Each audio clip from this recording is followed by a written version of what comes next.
Oye, país, buenas noches, soy el país, yo soy Rudy González. Qué bueno que me acompaña en esta hora para ver algunos temas noticiosos que son noticias y las perspectivas de lo que nos espera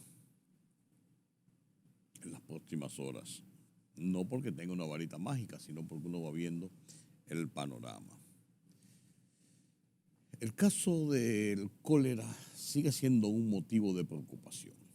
Sigue siendo un motivo de preocupación por el hecho de que la población no está del todo convencida de que las autoridades de salud están dando todas las informaciones ni están prestando toda la atención a estos brotes que se han declarado ya públicamente de que han ocurrido aquí en el país, incluyendo las autoridades de salud no dan oficialmente la categoría de fallecidos de varias personas que se reportan han muerto en varios barrios, como el caso de El Almirante y Villa Liberación. Por ahí se habla de hasta 5 personas que han fallecido con estos síntomas del cólera. Una diarrea profusa con una serie de malestares más, pero ahí donde principalmente se manifiesta el tema de padecer del cólera. Lo que está bajo control definitivamente sí es el COVID, pero yo les digo a la gente que sigan manejando sus medidas de higiene. Ahora la discusión de la que hablan los científicos, los médicos, mucha gente, es sobre las secuelas que deja después de haber padecido COVID una persona. Hay informaciones oficiales de investigaciones internacionales que indican que cualquier persona que haya padecido COVID tendrá alguna suerte de secuela en su salud a lo largo del tiempo. Aquellos que tuvieron incluso hospitalización, que fueron intubados, que fueron sometidos a una serie de tratamientos colaterales porque el COVID afectó algunas otras dolencias, algunos otros problemas médicos que tenía la persona. Esos están llamados a tener chequeos continuos, seguimiento de su salud, porque pueden producirse otras situaciones a consecuencia de los efectos del COVID. Esta es la realidad. En República Dominicana ya las cifras que le está dando salud pública han descendido casi a cero. En el día de ayer se reportaban 5 personas afectadas, pero también esto es fruto de que poca gente está acudiendo a hacerse pruebas del coronavirus, y si no hay pruebas, no hay forma de establecer estadísticas de que por tantas pruebas, tantas personas salieron positivas o tantas personas salieron negativas, y entonces se saca el promedio de cuál es la cantidad de personas y los niveles de positividad que están en el ambiente. Esa es la realidad. Pero hay que seguir dándole seguimiento a esto y no podemos dejar esto de lado. Un tema que me quería referir ayer y lo dejé para el día de hoy es el tema este de los limpiavidrios.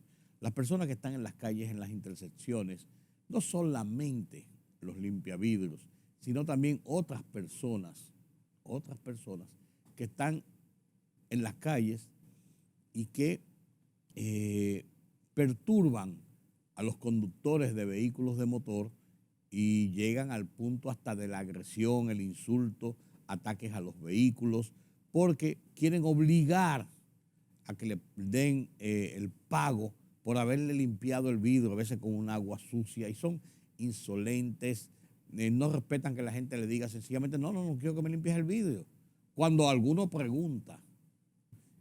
Entonces, esto está provocando y ha provocado problemas en las calles, y ahí vemos el caso de una joven que fue agredida en la avenida Núñez de Cáceres, esquina de Los Palmes, en el sector de Los Prados, fue agredida de una pedrada que le rompió el cristal, le hizo una herida en la frente, porque el tipo quería obligar a la muchacha que le diera dinero porque él le tiró la esponja, la azul, y le quiso limpiar el vidrio. Eso estamos llegando. Hace un tiempo, unos meses, ante esta oleada de situaciones que ocurren, la policía no, la DGCET dijo, entonces era AMET, que es la misma cosa, dijo la DGCET que iba a impedir, estaba prohibido limpiar esto, los limpiavidrios, que lo iba a perseguir, lo iba a proscribir y que la policía iba a actuar en consecuencia. Pues esto sigue igualito. Hacen lo que le da la gana, entorpecen el tráfico, se le tiran arriba a los vehículos, quieren obligar a la gente, insultan, principalmente si son mujeres, las insultan. Ha pasado de todo. Incluso hubo un caso en la Abraham Lincoln, esquina 27 de febrero, de un limpiavidrios que le tiró la esponja a una muchacha, la insultó, ella no quiso darle moneda, le dijo que no, la insultó, le golpeó el vidrio, la amenazó, y la muchacha se fue, y media hora después vinieron 3 hermanos de la muchacha y le dieron una tanda de palos al limpiavidrios. Y entonces, esto está pasando. Lo que pasa es que ahora la autoridad dice que va a poner control sobre los limpiavidrios.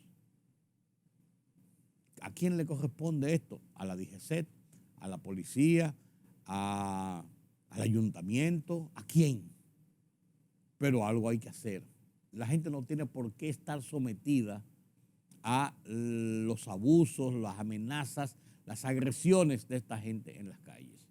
Ya tiene uno suficiente con los entaponamientos, con los desórdenes que provocan los agentes de la DGCET, parando los vehículos por largo tiempo de un lado, para después permitirle pasar en rojo y después pararlo cuando están en verde, sin ningún tipo de sentido común de que todo el mundo tiene prisa en desplazarse en las calles.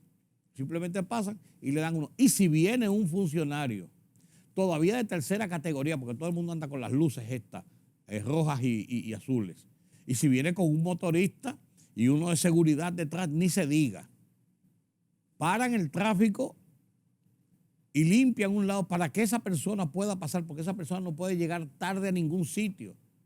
No importa si es la querida, si es llevar al niño al colegio, no importa si es que va esa persona a su oficina y quiere llegar, no quiere pararse en los semáforos ni en ningún sitio porque tiene que tener las calles limpias para él. Eso debe ser para el presidente de la República, por razones de seguridad, para la vicepresidenta y para determinados funcionarios por una razón de seguridad pura y simplemente. Lo demás no. Incluso hay un decreto del presidente de la República que establece 9 personas que pueden andar con franqueadores y que deben tener prioridad en las calles. Pero todo el mundo lo hace. Y cualquier carajo anda con las luces esas y con la sirena, atemorizando a la gente en las calles y pavoneándose de metérsele en el medio y hacer lo que le da la gana. Y los agentes de DGC montan en pánico con eso. Ustedes ven que a veces están parados en una esquina sin hacer nada, y deciden irse a las esquinas porque lo llamaron. Hay que hacer un VIP, le llaman, para limpiar esto porque va a pasar alguien. Yo no le dice a alguien porque se supone que es una persona. Entonces, uno tiene ya suficiente con esto, con el desorden del tráfico, los entaponamientos, los fogonazos que pasa uno en el tránsito como cualquier mortal, para que entonces, además de eso, tener que soportar a los limpiavidrios sin que nadie los ponga en su puesto. O tener que soportar y buscar todo esto del parquéate bien y lo que están haciendo en las calles de muchos sectores. Eso fue lo que trajo el barco. Parece que eso fue lo que trajo el barco. Paciencia, paciencia, paciencia. Paciencia, paciencia, paciencia. Con quien uno no sabe si va a tener paciencia. Si va a tener paciencia, es con los médicos. El Colegio Médico Dominicano ha desbordado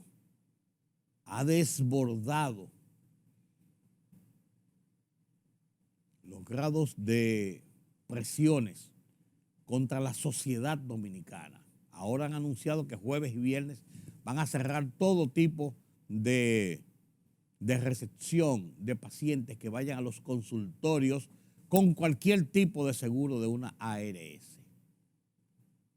Porque a ellos les da la gana. Porque ellos no aceptan los diálogos, las negociaciones, nada, porque es como a ellos les da la gana. Es un pulso que están echando con la sociedad dominicana.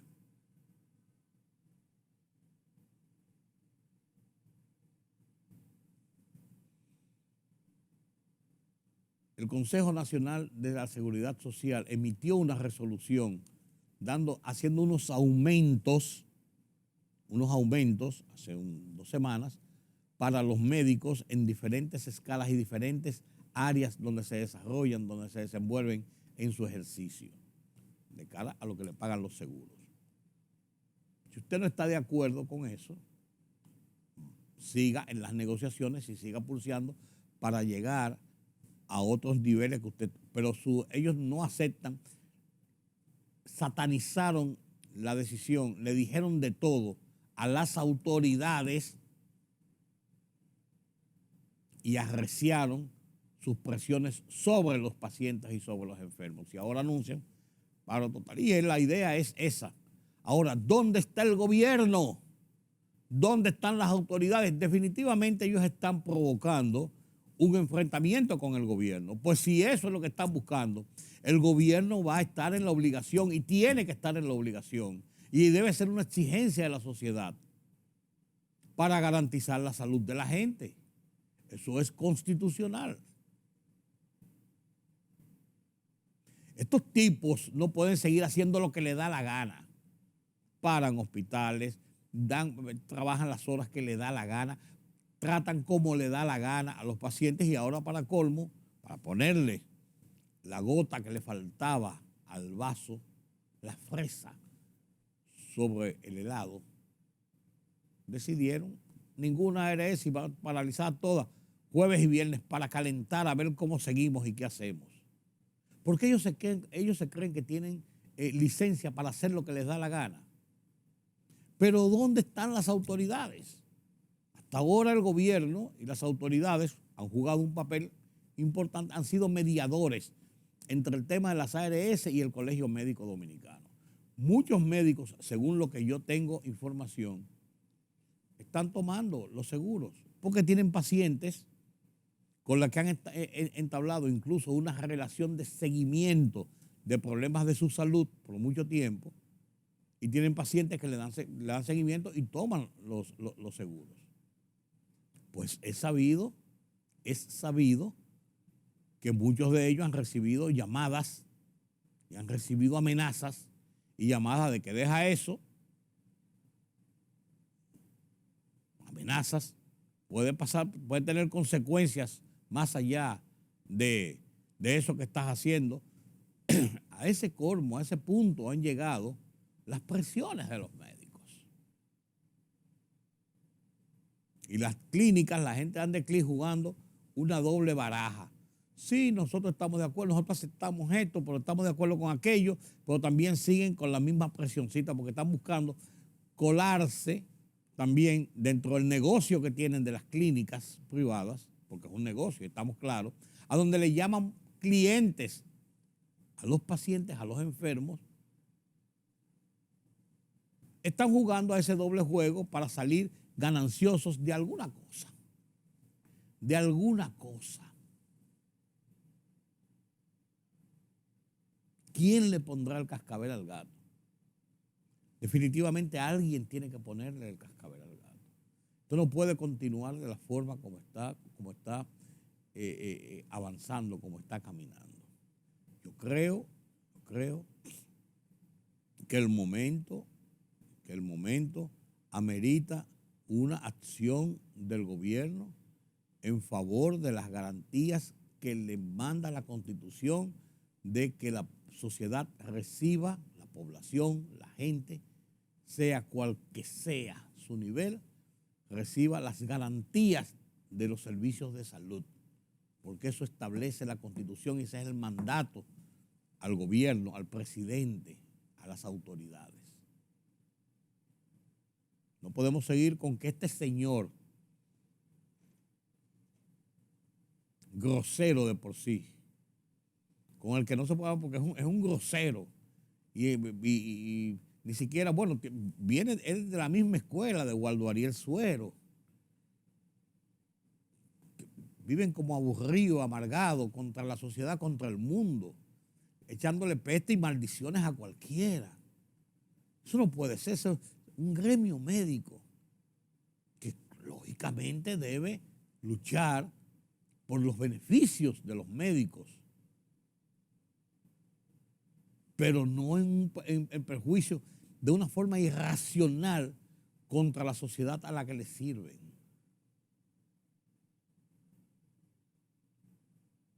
Son imprescindibles. Tendremos que verlo. Tendremos que arrodillarnos ante ellos para que, si no, vamos a morir todos aquí porque no hay atención médica. Ya veremos. Ya veremos. Pero algo hay que hacer. Definitivamente algo hay que hacer porque esto ya es intolerable. Esto ha pasado, como decían los viejos, de blanco a oscuro. De blanco a oscuro.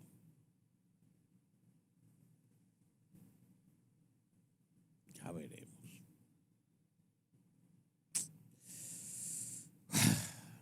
En el tema de los casos de corrupción,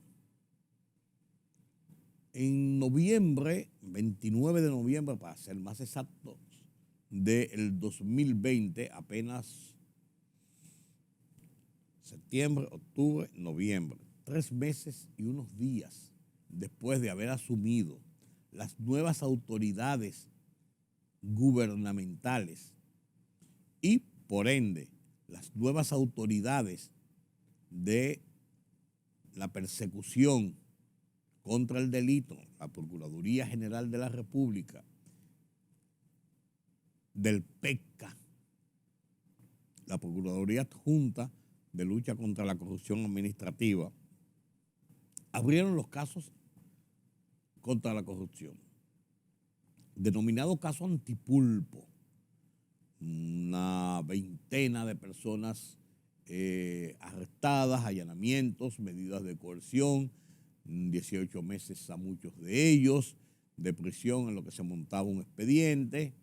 Después, en el curso, se fueron adicionando otras personas y han transcurrido 2 años y 2 meses y el juicio llega, el proceso llega con la mayoría de ellos con prisión domiciliaria, o sea, una variación de la medida de coerción de prisión pura y simple en una cárcel, con medidas de coerción, prisión domiciliaria, grilletes, el pago de una garantía económica, impedimento de salida del país, presentación periódica, todo este tipo de medidas de coerción que garanticen que esa persona no se va a dar a la fuga y que va a participar, va a acudir a las audiencias de juicio si estos llegaran al fondo. Pues estos juicios, ya la Procuraduría finalmente presentó su expediente, encartó a otras personas, como decía, y lo depositó ante el tribunal de un juez de instrucción para instruir dicho proceso de si va a juicio de fondo o no. Y este martes, se emitió la decisión de ese tribunal de instrucción enviando a juicio de fondo a una gran mayoría, casi todos, los acusados, encabezados por Alexis Medina, el hermano del presidente Danilo Medina, y que figura como el principal acusado de una trama, de una red, de una maraña de corrupción administrativa durante la gestión pasada. Alexis está en su casa en medida de coerción domiciliaria. Todas las medidas fueron ratificadas. Medidas de coerción domiciliaria en su casa fueron ratificadas por el juez de instrucción este martes, pero también envió a la mayoría a juicio de fondo. Algunas excepciones. La otra hermana del presidente, la hermana del presidente Danilo Medina, Magali Medina, no está incluida. Francisco Pagán, exdirector de la Oficina de Ingenieros Supervisores de Obras del Estado, no está incluido en el juicio de fondo. Y dos personas más tampoco están, no recuerdo el nombre ahora, no están incluidos en el juicio de fondo. Déjame ver si aquí lo consigo, las otras dos personas que no están incluidos. Entonces, el juicio de fondo deberá fijarse ahora por un sorteo que se hace para determinar en qué tribunal colegiado cae el juicio de fondo, comenzar a fijar fechas de audiencia, entrega de expedientes, de documentación, para abrir ese juicio de fondo. Fuera de esto quedaron, vuelvo y digo, Francisco Pagán y dos personas más. Entonces, 20 de los imputados fueron a juicio de fondo. ¿Qué de importancia tiene esto?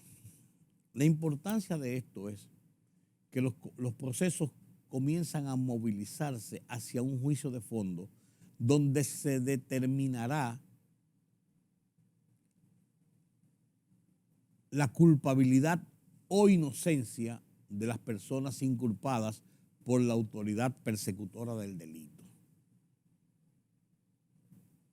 Allí se obtendrá, después, esto va a durar meses, porque son muchas personas implicadas, cada una de esas personas tiene sus abogados, tienen que hacer declaraciones ellos, esos juicios pueden llegar en audiencias que pueden durar todo el día, y vienen las posposiciones y vienen los alegatos también de los fiscales. O sea, es largo el proceso. Además, un caso, como fue declarado, complejo inicialmente. Pero van agilizándose los procesos porque mucha gente, con justa razón, dice, bueno, pero los procesos parecen estar estancados. Ya se emitieron órdenes de coerción, ya se emitieron documentación de acusaciones. Hay muchas personas que tienen impedimentos de hasta salir, los que estaban presos, con mucha razón, los otros, arresto domiciliario de salir de sus casas, de hacer su vida cotidiana, todos sus bienes muchas veces embargados por la autoridad hasta que esto termine. Entonces, es justo que esto camine, procese, porque hasta este momento, en los casos de persecución contra acciones de corrupción, en esta etapa, no se ha tenido una sola sentencia de condenación o de inocencia, o sea, de culpabilidad o inocencia. Entonces, esto no puede ser perpetua seculorem. Entonces, ahora parece que encaminamos ya a lograr un juicio de fondo que después seguirá los trámites de la apelación, que seguirá los trámites de Suprema Corte de Justicia, que podría seguir trámites de Tribunal Constitucional si salen alegatos de violaciones de derechos constitucionales. Todo esto puede pasar. Pero hay una motorización de los cronogramas lógicos para los procesos judiciales. todas las personas acusadas, con excepción, por ejemplo, del caso del ingeniero Pagán, que se declaró culpable, andan buscando su inocencia y su descargo. La Procuraduría, los fiscales, la autoridad de persecución contra la corrupción, o sea, de persecución contra el delito, andan buscando condenas sobre la base de que sus investigaciones arrojan violaciones en el uso de los fondos públicos.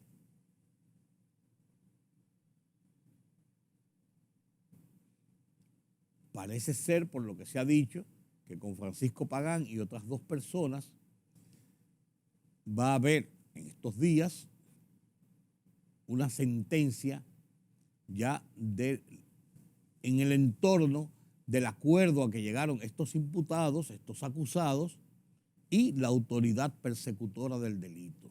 Se llegó a un acuerdo mediante el cual se le iban a condenar a 5 años, por ejemplo, al ingeniero Pagán, se le iban a incautar algunas propiedades, 5 años de prisión, 2 de ellos en suspensión, 3 de ellos para ser cumplido, que ya se ha arrojado prácticamente con el tiempo de la medida de coerción. Y entonces tendría ya una sanción, por así decirlo, como decían antes, de pena cumplida, aunque son 2 de suspensión. Si los jueces acogen esto en lo que se llama un juicio abreviado, porque esta persona ya se declara un culpable de los cargos que le están poniendo, entonces no hay nada que discutir en el tribunal. Ellos no tienen que participar en la discusión de fondo, sino si hay ese acuerdo entre las partes, firmar el acuerdo y llegar a acuerdos sobre la declaratoria de culpabilidad de estos acusados ya. Pero vuelvo y digo, comienza a motorizarse el proceso. En otros casos, Coral 5G, Medusa, en otros casos, hay personas también que han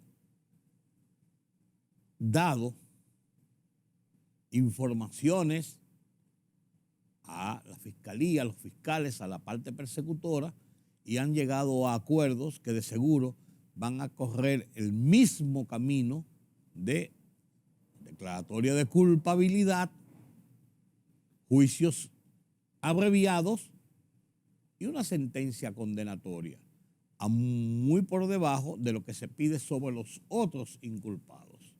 Estos son acuerdos y negociaciones regulares establecidas en el Código Penal. Los Estados Unidos, en muchos países, esto es regular, cotidiano, llegar a acuerdos que le permitan a los persecutores poder acumular pruebas en sus investigaciones sobre otros que consideran más altos en los niveles de las infracciones que está persiguiendo la autoridad. Así son las cosas. Esto es común en los Estados Unidos, todos los días se hacen acuerdos. Se habla de que casi el 60-70% de los procesos no llegan a los juicios de fondo porque hay acuerdos entre la fiscalía y los acusados con declaratoria de culpabilidad y juicios abreviados. Se evitan los interrogatorios, se evitan el jurado, se evitan todo esto. Aquí en República Dominicana los interrogatorios, contrainterrogatorios, en los tribunales, las declaraciones, las exposiciones, los abogados, consume tiempo, dinero, energía, cuando en un juicio abreviado, con una declaratoria de culpabilidad, si así lo entienden, pueden lograr desempantanar más rápidamente cualquier tipo de expediente de esta naturaleza. Y de eso se trata. Al final de cuentas, la sociedad lo que demanda es que las personas que cometieron acciones ilegales con los fondos públicos en el ejercicio de sus funciones y partes colaterales paguen por esas irregularidades, como establecen los procedimientos de justicia. Al final de cuentas eso es, y eso es lo que la sociedad te espera. Usted puede ser amigo, compadre, familia, conocido, admirador de una persona, cual que sea, pues a final de cuentas, la generalidad de la gente no comulga con que los dineros públicos, que son los recursos que pagamos cada uno de los ciudadanos con nuestros impuestos, vaya alguna persona y se lo robe pura y simplemente y se lo usufructe en su beneficio, no en el beneficio de las acciones públicas que vienen a solucionar problemas de la sociedad. De eso se trata, señores. De eso se trata. Y en la medida en que hay procesos de impunidad, que esto sigue y sigue y sigue, pues mucho más gente se alienta a cometer acciones similares y todavía peores de las que se han tipificado o se tipifican. La corrupción no ha terminado en República Dominicana por el hecho de que hayan sometimientos y hayan casos abiertos. Se hablan a voz populi de muchas situaciones en la actual administración pública. Se citan casos y ejemplos. Muchos quizás movidos por hacer daño, muchos quizás porque están viendo lo que está pasando.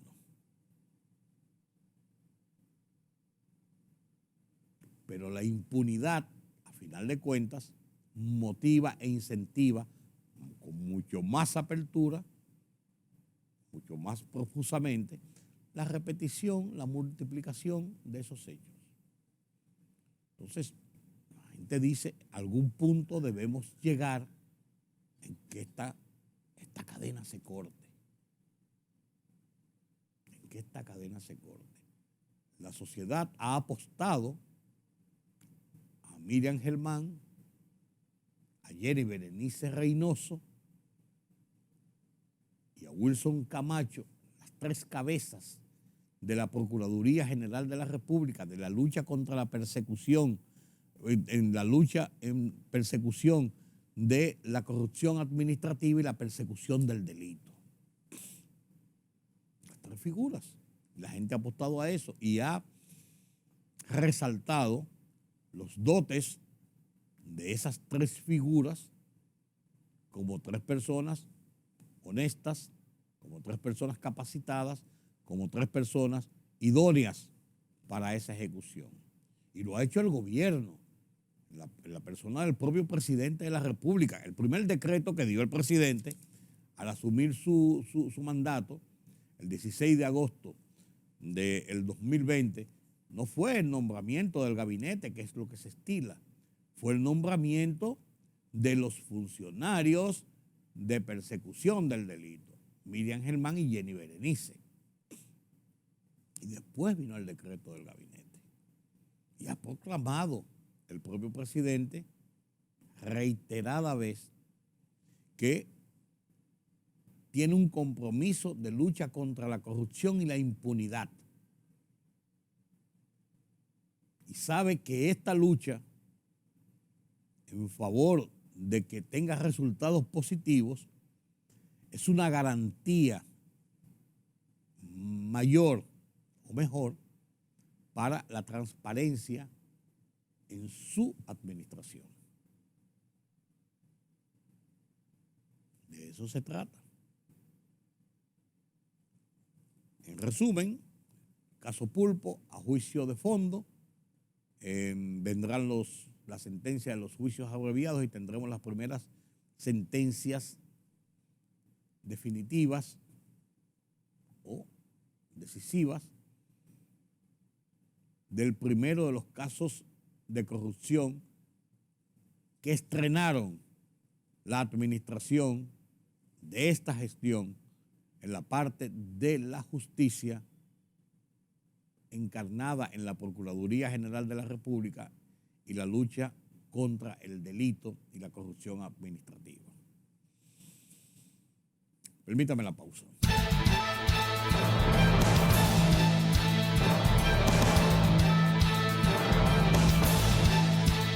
El Senado Dominicano estudia un proyecto del Poder Ejecutivo para crear una ley que regularía la acogida y legalización de inmigrantes indocumentados, víctimas de trata de personas y explotación.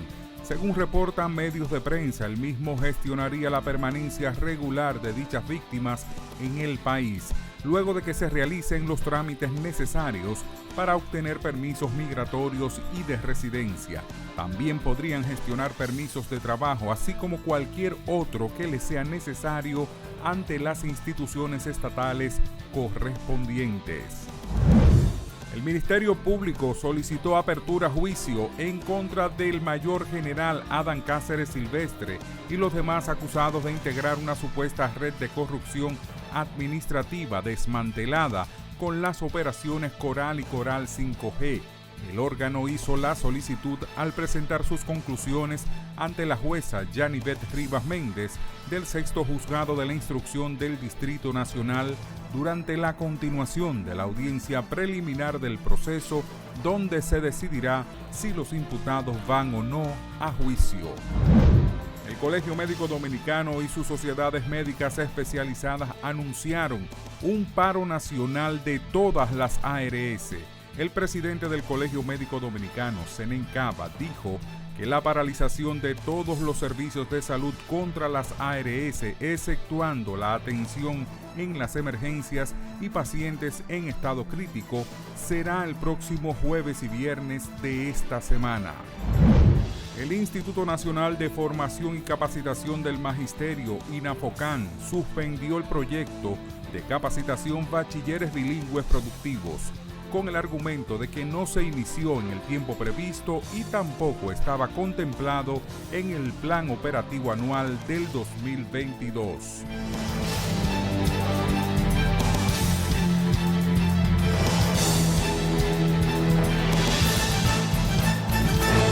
La libertad solo reside en los estados en los que el pueblo tiene el poder absoluto. Por el respeto a los valores democráticos y la dignidad del pueblo dominicano, El Rumbo de la Tarde, plural, objetivo, comprometido siempre con la verdad. Con Georgie Rodríguez, Rudy González, Diulca Pérez y Ramón Colombo.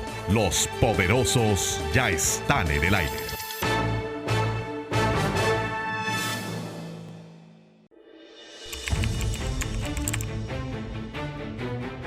Periodismo de investigación, columnas, opinión, análisis, reportajes de fondo. Hora por hora, una completa plataforma multimedia. Periodismo con valor.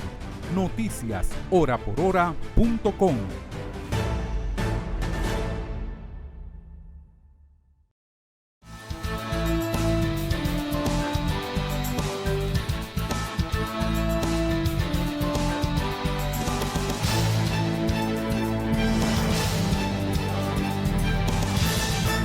Tema que no puede quedar al margen y lo dejé para manejarlo con un poquito más de detalles, es el tema de los efectos del terremoto en Turquía. Ayer dije varias veces Grecia. Parece que la tos que tenía ayer tenía Grecia en la cabeza. Turquía y Siria. Terremoto 7.8 en la zona cercana a la frontera turco-siria, con varias réplicas de 6 puntos tanto, de 7 puntos tanto otras.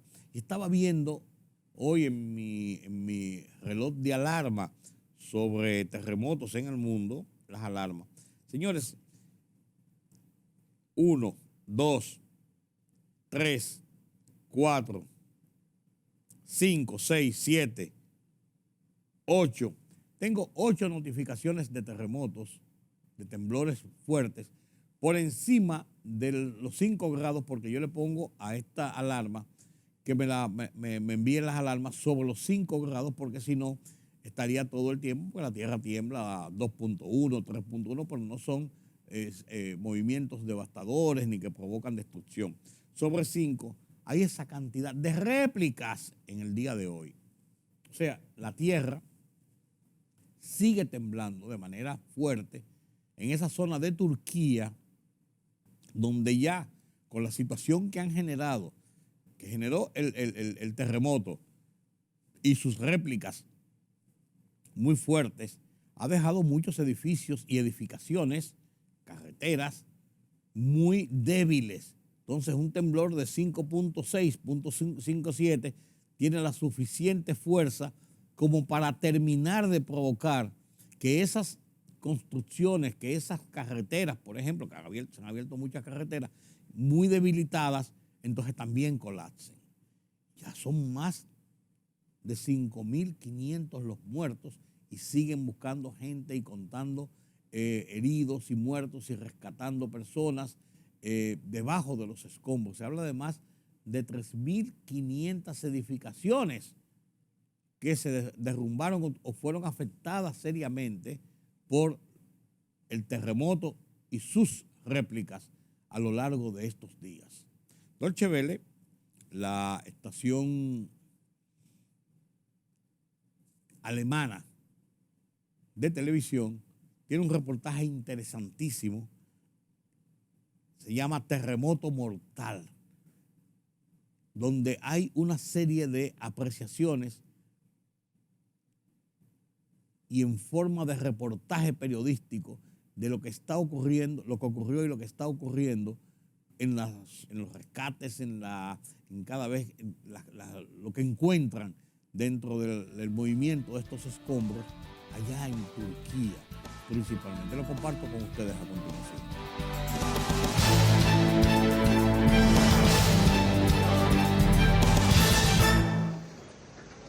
Una profunda tristeza se extiende por el sur de Turquía. Mi nieto tiene 18 meses. Por favor, ayúdenlo. Se encontraba en el piso 12 con su familia. No sabemos nada de ellos desde esta mañana. No podemos contactarlos ni hemos escuchado nada de ellos. Los dos potentes sismos hicieron temblar la tierra con pocas horas de diferencia, arrasando miles de edificios. La población que vive cerca de la falla de Anatolia Oriental está acostumbrada a los temblores, pero no de esta magnitud. Bajamos las escaleras y llovía fuerte. Ha sido algo horroroso. Un familiar de un amigo está aquí, pero aún no lo han rescatado. Esperamos que vengan a salvarlo. Mientras continúa la búsqueda de sobrevivientes, se teme que muchos de los desaparecidos estén muertos. Los temblores se llegaron a sentir en el Líbano, Jordania, Israel y Egipto. Cientos de réplicas han dificultado las labores de rescate. Estoy buscando a la esposa de mi hermano. Dos de mis sobrinos están ahí debajo. La mujer de mi hermano llegó aquí anoche de visita. Los hospitales atienden a miles de heridos a pesar de los cortes de electricidad. La empresa estatal de petróleo y gas tuvo que cortar el suministro después de que el sismo dañara el principal ducto de la región. Se esperan más réplicas y un empeoramiento del tiempo durante el resto de la semana. Turquía ha pedido ayuda a la comunidad internacional. El presidente de Estados Unidos, Joe Biden, afirmó haber enviado ya ayuda. Otros países, como Alemania, también han prometido enviar asistencia. Pero la región tardará en recuperarse del elevado número de pérdidas de vidas humanas y los cuantiosos daños. Y en Siria, por supuesto, el terremoto también causó estragos. Muchos edificios ya estaban en malas condiciones a raíz de los bombardeos sufridos durante la guerra. Esto generó daños particularmente graves. Los esfuerzos de los equipos de rescate han sido entorpecidos por la mala infraestructura y por el mal tiempo. Algunas de las áreas tomadas por rebeldes en el noroeste del país se encuentran entre las más afectadas. Los voluntarios de los cascos blancos temen que cientos de damnificados se encuentren todavía atrapados entre los escombros. Y el periodista Andrés Mourenza se encuentra con nosotros desde la capital, o mejor dicho, desde Estambul, que no es la capital de Turquía. Andrés, ¿qué tal? Un gusto saludarte. Bueno, la zona de desastre es, como sabemos, una zona sumamente conflictiva entre dos países con constantes roces. ¿Qué situación se vive en la frontera entre Turquía y Siria? Bueno, como estabais diciendo hace unos minutos, en esta zona está muy afectada por más de una década de guerra, tanto en la parte turca, donde hay se encuentra una buena parte de los 3,5 millones de refugiados sirios que viven en Turquía, como en el propio noroeste de Siria, donde viven 3 millones de desplazados internos por el conflicto sirio. viven en unas condiciones bastante precarias, sobre todo en la parte noroeste de Siria. Yo he estado allí, viven en campamentos construidos pues como con chabolas, en casas abandonadas, en edificios muy precarios, como digo, en los que también falta la electricidad. Las conexiones, el suministro eléctrico se ha visto muy afectado, no solo ya en Siria, que como digo es muy precario, sino también en la propia Turquía, en esta zona sureste del país, que es una de las menos desarrolladas de Turquía. También se ha visto muy afectado el suministro eléctrico, con lo cual está dificultando las labores de búsqueda y de atención de los damnificados. Hemos visto cómo se acumulan los compromisos de ayuda internacional. Andrés, ¿qué tan capacitados están los servicios de emergencia turcos y sirios para atender una catástrofe de esta magnitud? Bueno, en realidad los servicios de emergencia turcos están bien capacitados desde el terremoto de 1999. Después de ello se reformaron varias agencias y AFAD, la Agencia de Gestión de Desastres y Emergencias de Turquía, está muy capacitada para buscar supervivientes. Yo los he visto trabajar en otros terremotos. De hecho, la ONU avisaba que sí, que efectivamente Turquía cuenta con los efectivos o con la capacitación técnica de sus efectivos para encontrar y hallar a los supervivientes entre los escombros, pero hay más dudas de que en el caso sirio pueda ser así. Es verdad que los cascos blancos están acostumbrados a sacar gente de entre los escombros por los bombardeos de la aviación rusa y de la aviación del régimen sirio en el noroeste de Siria, pero es verdad que la ONU avisaba de que hace falta más ayuda probablemente a Siria que a Turquía. Ahora, Andrés, ¿qué nos puedes decir sobre la fragilidad de las construcciones en estas regiones? El código sísmico de construcción suele ser un indicador importante para el impacto que puede tener un terremoto. Bueno, esto siempre ha sido muy polémico en Turquía desde precisamente este terremoto que mencionaba, el de 1999, que se produjo en Estambul y en los alrededores y dejó 17.000 muertos. A partir de entonces se prometió reformar el código antisísmico, el código de construcción, y efectivamente se fue haciendo, pero se ha ido renovando con mucha lentitud. Luego, en 2011, cuando hubo otro terremoto en el este de Turquía, se prometió que se renovaría el parque inmobiliario, pero tampoco se ha respetado siempre las leyes en las nuevas construcciones y tampoco se han llevado a cabo las inspecciones pertinentes en las infraestructuras que ya están construidas. Hablaba hace poco con una ingeniera civil y me decía que, por desgracia, en Turquía vamos aprendiendo a las malas, ¿no? Cada vez que se produce un terremoto y el terremoto se convierte en mucho más destructivo de lo que debería ser, precisamente por la mala calidad de las infraestructuras, es cuando se dan cuenta de que las leyes están, el conocimiento técnico está y la experiencia está, pero no se lleva a la práctica en muchos casos. La frontera entre Siria y Turquía, ese escenario de un desastre. Andrés Mourenza nos brindaba los detalles desde Estambul. Muchísimas gracias, Andrés. Gracias a vosotros.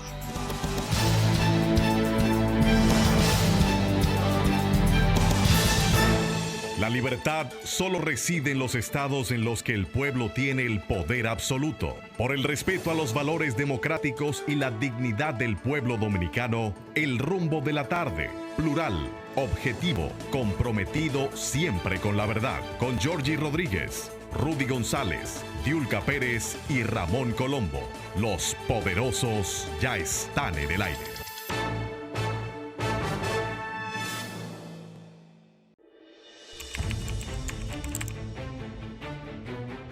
Periodismo de investigación, columnas, opinión, análisis, reportajes de fondo. Hora por hora, una completa plataforma multimedia. Periodismo con valor. Noticias horaporhora.com.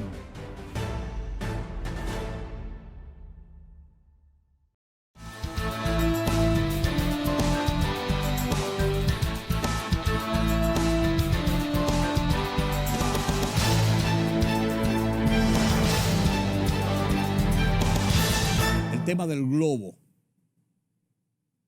chino sigue siendo motivo de tensión entre Estados Unidos y China, pero también se habla de que los rusos preparan nuevas ofensivas sobre Ucrania, lo que indica que esta guerra, que cumple un año, señores, justamente, no tiene visos de concluir. En Haití, mientras tanto, el presidente Ariel nombró una comisión de seguimiento para tratar de organizar un proceso electoral. Yo no sé en qué condiciones, pero está planteado ahí. Estos y otros temas nos los presenta Pedro Vargas desde la redacción central de Oye País en las internacionales.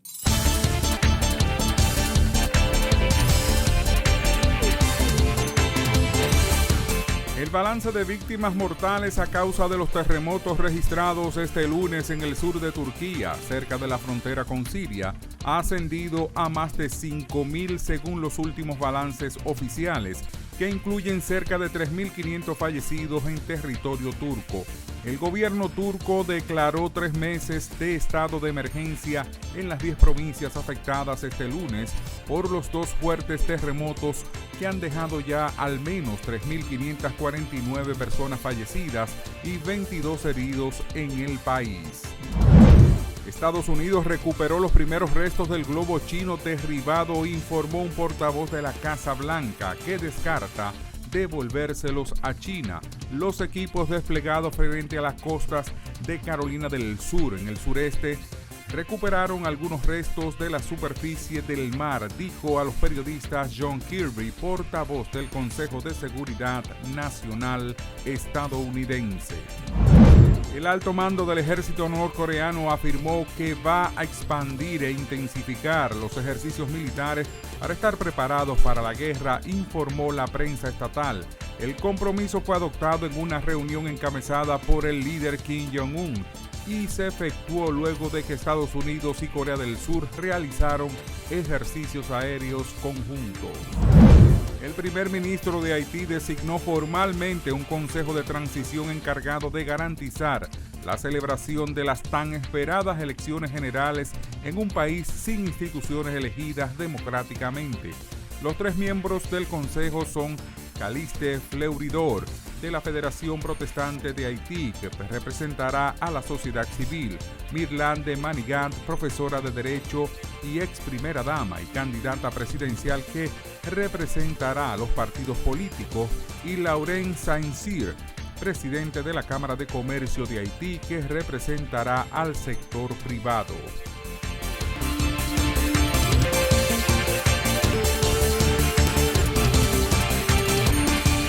Así llegamos al final de esta emisión de Oye País. Gracias por su compañía en esta hora. Como siempre, Rudy González está con ustedes para comentar las noticias de interés nacional e internacional. Tenemos una cita nueva vez mañana. Hasta la próxima.